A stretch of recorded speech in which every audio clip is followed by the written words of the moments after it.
Hey, everybody. I'm Nicholas Gerlach, the host of the Wrong Trivia Podcast, America's future favorite trivia podcast.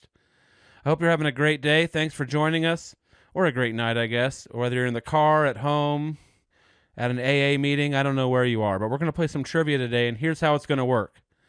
There are going to be 3 rounds. Each round is going to be a separate category that will be announced by my narrator at the beginning of each round. Here's how it works. Each round has 5 questions, and they're each worth the amount of points that is the number of the questions. So the first question is worth 1 point, question 2 is 2 points, 3 is 3, 4 is 4, 5 is 5 points, because theoretically the questions get harder as they go each round.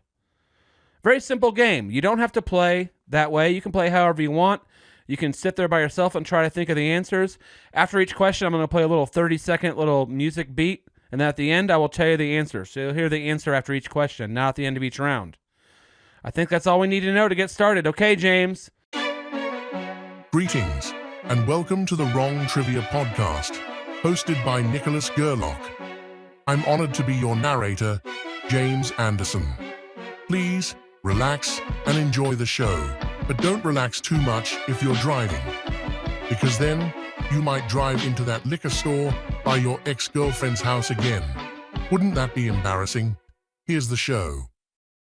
Thank you, James, and welcome back to the 4th episode of the Wrong Trivia Show podcast for smart people, attractive people, and most importantly, rich people. Round 1. Adam Sandler movies. Okay.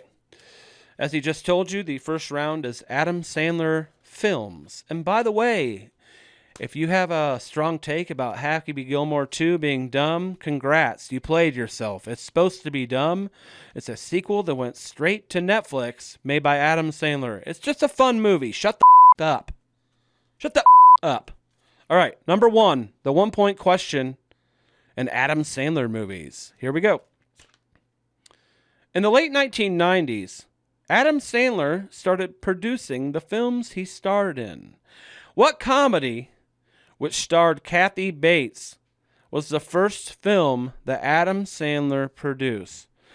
What comedy that also starred Catherine Bates of Titanic, The New Matlock Show, was the first film produced by the great Adam Sandler? 1-point question, go.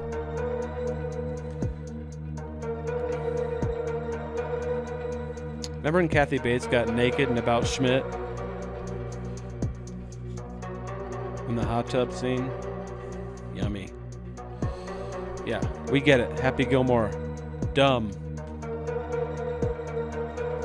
He wasn't really trying to make Apocalypse Now, was he? Alright, the answer was, the first movie produced by Adam Sandler is The Waterboy. The Waterboy. Not sure they could make that one today. I'm not going to say why. Just go watch it. Number 2, a 2-point question. In Adam Sandler movies, the movie Click is one of the great Adam Sandler films. In the film, he uses a remote to change decisions he's made to become rich. He also loses his wife and kids in the process, making the whole thing a win-win for him. At what big box retailer does Adam Sandler's character purchase this magic remote that can alter time? He loses his wife and kids in the process. A win-win. At what big box retailer does Adam Sandler's character purchase this magic remote that can alter time? 2-point question. Go.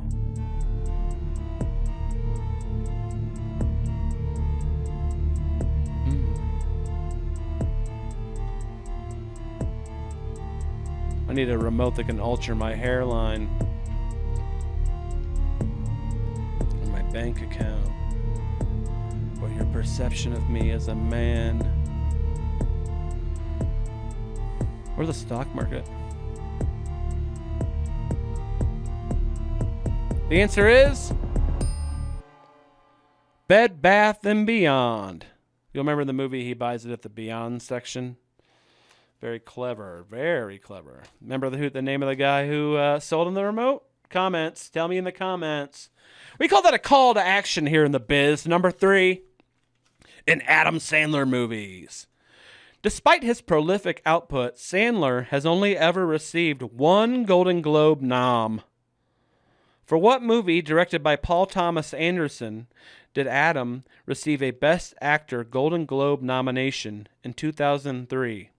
For what movie, directed by P.T. Anderson, did Adam Sandler receive a Best Actor Golden Globe nomination in 2003? This is the 3-point question. Go. He'll make a good movie every 5 years. I think he just does it to be like, still got my fastball, and then he goes and does what he wants. Takes all his friends and family on vacation to Hawaii and makes a movie. With a flimsy plot, but that's why we love him. Also reportedly one of the nicest guys in Hollywood. I have a lot of connections in the industry. The answer is Punch Drunk Love. Punch Drunk Love.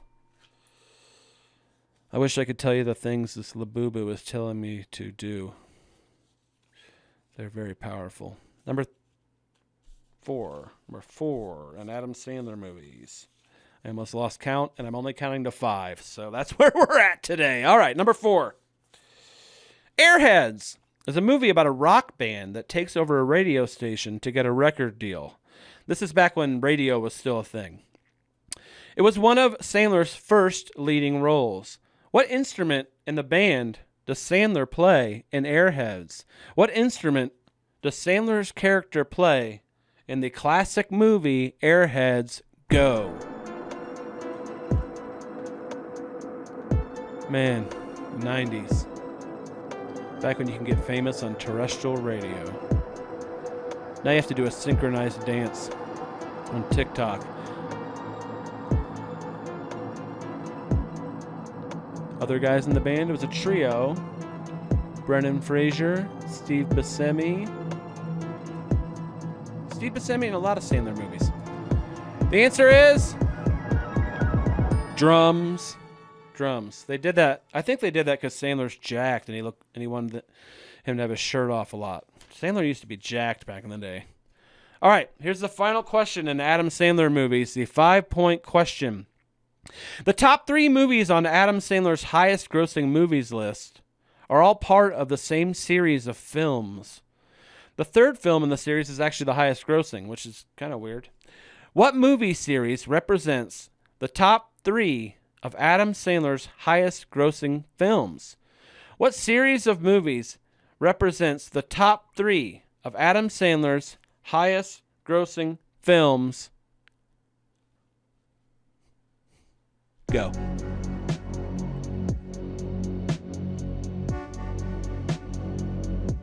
Tough one. That dude has made a lot of money. I recommend watching his Kennedy Center thing. It was really interesting. If you don't like Adam Sandler, get the hell out of here. Or stay and play the rest of the game. Get out. No. Hotel Transylvania. Don't forget, he made animated films too. Hotel Transylvania 1, 2, and 3. Those are his top highest grossing films. All right, James. Tell him what topic we're dealing with next. Round 2. Spot the fake. All right, thanks, Jimmy. Nice work. We're back with a new round I like to call Spot the Fake. Okay, this is a very interesting concept. Each question is a different category. I'm going to list a group of things under that category. You're going to tell me which one doesn't fit, aka which one is the fake. Stop it. All right, number 1. Album of the Year Grammy winners. So what you're doing here is picking which one of these guys didn't win an Album of the Year. Album of the Year Grammy winners, 1-point question. Paul Simon, Prince, Mumford & Sons, and Beck. Paul Simon, Prince, Mumford & Sons, and Beck. This is the 1-point question. Begin. All great artists, not you, Mumford & Sons. Oh, good. British people playing Americana. Great. I think we should have like an amendment in the Constitution where British people aren't allowed to play the banjo. Can't LARP as Americans. We defeated you.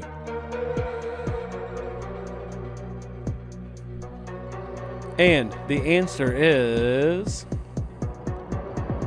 You wouldn't think it, but the guy who didn't win is Prince. He never won Album of the Year. Famously, Paul Simon won in, 75 or something. And Stevie Wonder won on both sides of him.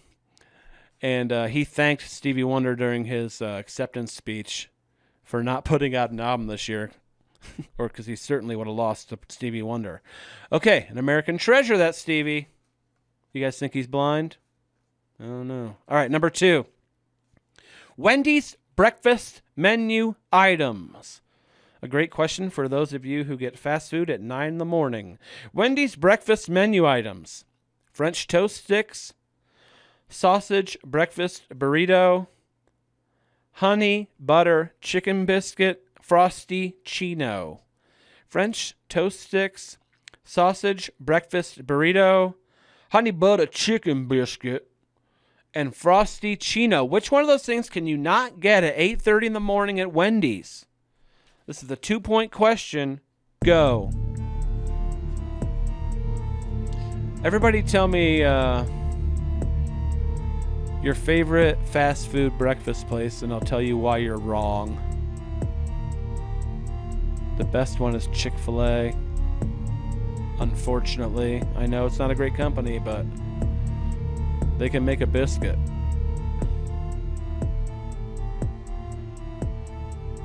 And the answer is French toast sticks. Those are from Burger King. You know that if you're the kind of person who turns off the old snooze button and heads to Burger King. That's where you're at in life. Okay. Number 3, and spot the fake. Spot the fake. 3-point question. Television shows based in the great state of Michigan. Pure Michigan. A beautiful place on the west side of it, at least. Shows based in Michigan. Martin, Home Improvement, Detroiters, and Roseanne. Martin, Home Improvement, Detroiters, and Roseanne. Which one of those is not set in the great state of Michigan? One of them should be pretty obvious. 3-point question. Go. Martin, Home Improvement, Detroiters, Roseanne. Roseanne went... It's about poor people, so I don't really like it. I guess it was funny. The reboot sucks, but the old one's supposedly funny.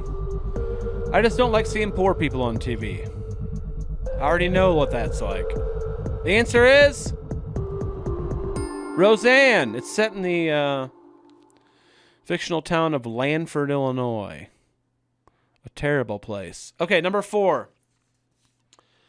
Presidents who are also vice presidents. Presidents who are also VPs. Richard Nixon, Calvin Coolidge, Herbert Hoover, Chester Arthur. Which one of these guys was not also VP? Nixon, Coolidge, Hoover, Arthur. 4-point question. Go. Nixon, Coolidge, Hoover, Arthur.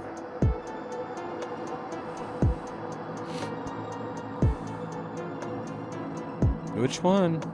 Tough one.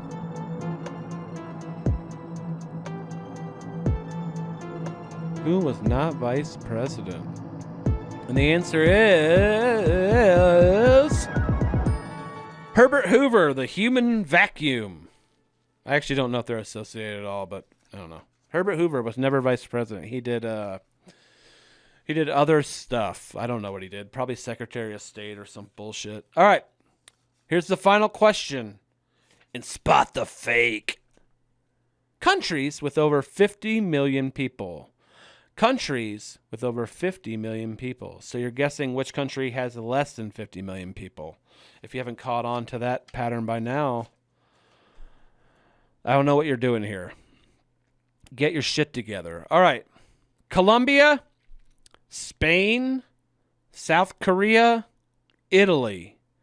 Colombia, Spain, South Korea, Italy. Which one of these countries has less than 50 million people?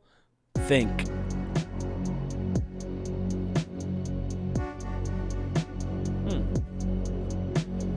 All great places to live. Beautiful people in all of them. All much more attractive than people from Indiana.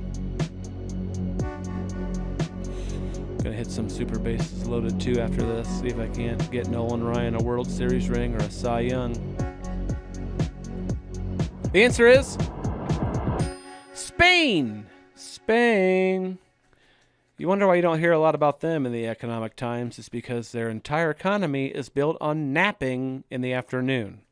Hard to argue. All right, James, tell them what the final round of episode 4 is all about.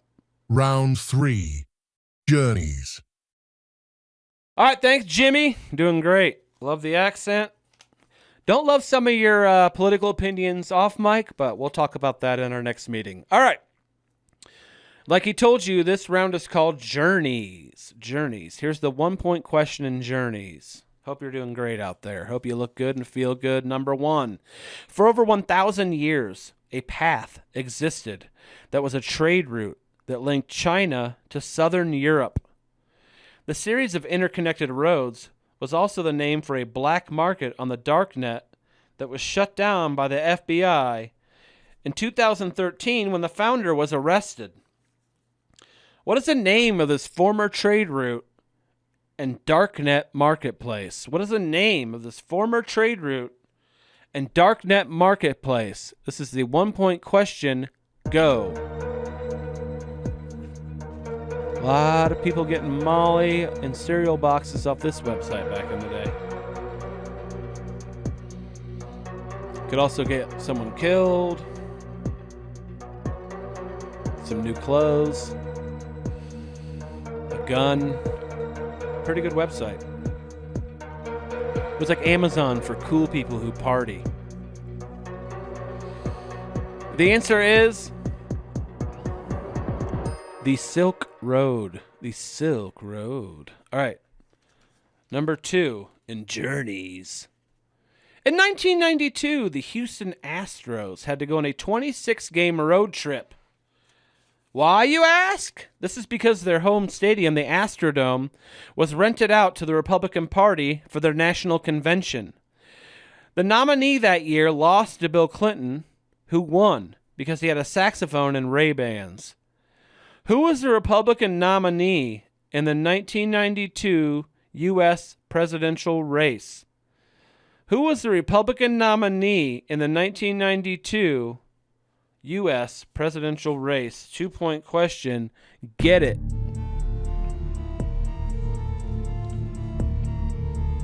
Would you rather watch the Astros cheat at baseball or watch Republicans cheat at the election? Gerrymanders. All right.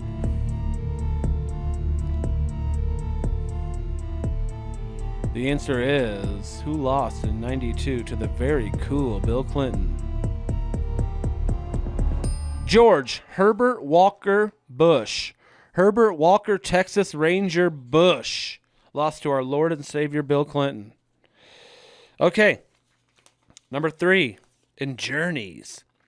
You can make long journeys in the United States without even leaving the same coast on this beautiful, beautiful, huge nation. Name the 4 states if you pass through. If you drive south from Atlantic City, New Jersey to Charleston, South Carolina on I-95 South.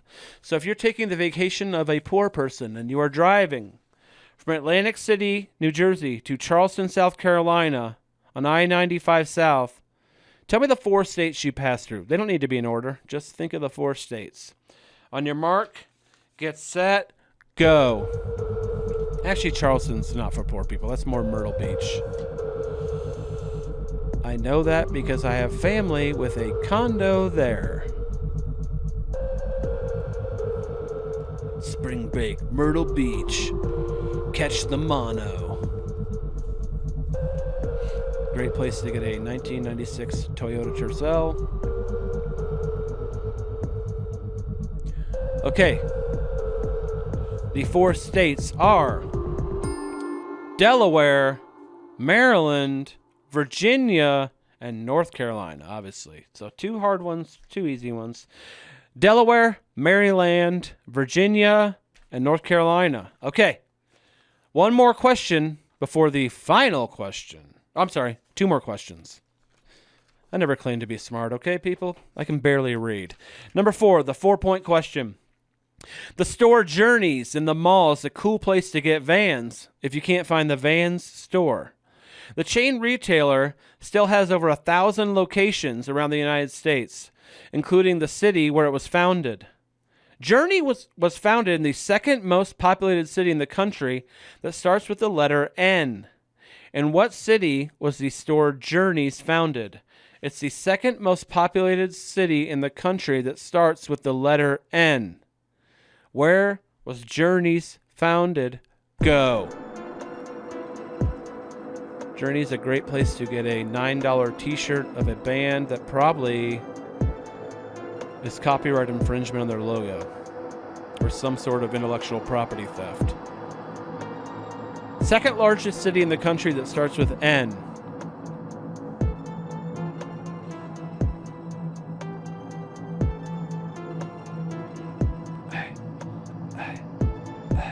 The answer is Nashville. Nashville. New Orleans is number 1. I think Naperville might be next. That's the most common wrong answer when people guess on this one. Okay, now we're at the final question. Sorry, this little boo-boo keeps talking to me and I get confused. All right. Each spring, 5-point question. Each spring, sandhill cranes migrate from northern North America to Mexico. They also famously stop along the way in the Platte River Valley each spring to refuel and refresh at the Texas Roadhouse across from the TJ Maxx. In what state is the Central Platte Valley where many sandhill cranes stop each spring during their migration?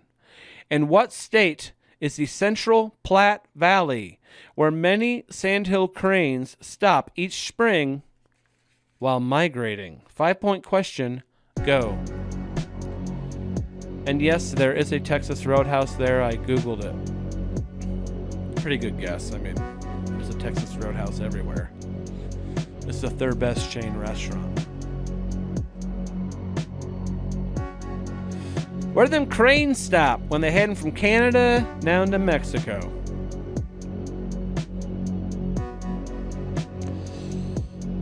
Central Platte Valley, Texas Roadhouse. Answer, Nebraska. So you know they're not stopping to see good college football. It's been a few years for them. All right, they're on the upswing, though. We'll see. All right, final question. James, set it up for me. The final question. All right, thanks, Jim Bob. We're back. The final question. Just like every other game, here's how it works. If you've been keeping track of your points, you can gamble all of your points, none of your points, or anything in between.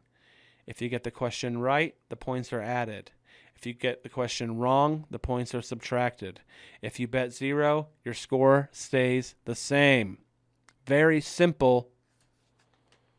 Here's the question. Which of these movies has the biggest gap between the first movie and the sequel? Which one of these films has the largest gap between the first movie and the sequel?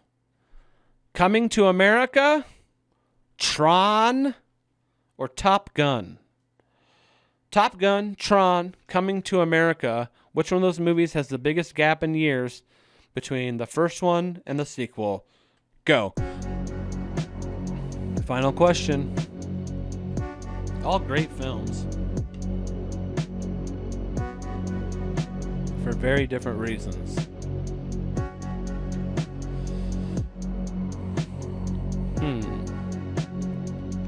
All of them made in the 80s. Okay. The answer to the final question is, I hope you had a good time. Top Gun. Top Gun. Top Gun Maverick came out in 2022. The first one came out in 86. That's 36 years. Coming to America was second. It's 88 and 21. That's 33 years. And Tron has a 28-year gap, 1982, 2010. All right, that is it for episode 4 of the Wrong Trivia Show. I love you all deeply and care for you, as long as you are attractive or rich. Bye! Okay, that's this week's show. And what a ride that was. Goodbye from me, your narrator, James Anderson, and your host, Nicholas Gerlach. And special thanks to our video team, Drew Birch.